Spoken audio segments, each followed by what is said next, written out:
Ilusat pühapäeva, loen siin imelist ajalugu ja tekkis üks mõte, mida jagada. Et teate, et mul on väga hea meel mõtelda sellele, et minu armast kallist kodumaakonda Tartumaad ei ole viimase 10 aasta jooksul mitte keegi üritanud rünnata, rüüstada ega hävitada.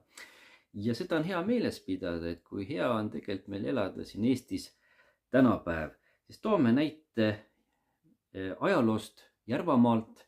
Aasta oli siis 1212 ja vaatame, kuidas kohalikele tol ajal 10 aastat välja nägi. Algas see kõik siis nii, et aastal 1212 rüüstasid, ründasid, hävitasid järvamaalasi siis armee Pihkvast ja Novgorodist. Mis teha, tuldi, käid ära, mindi minema. Kohalikud said siis tervelt 5 aastat siis taastuda, kellel oli võimalik taastuda, kes ellu jäid.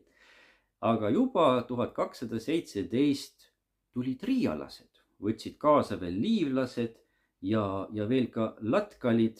Ja mida nad tegid? Sedasama, rüüstasid, tapsid, hävitasid. Ma ei tea. Ju siis jäi veel keegi ellu, aga peale sellist teist käiku vast oli ellujääjaid nüüd kahjuks veelgi vähem. Ja mis siis sai? Ega sellega nüüd asi ei piirdunud, sest 2 aastat anti rahuaega, kuniks otsustasid kuskilt põõsast välja hüpata leedukad ja kordasid sedasama.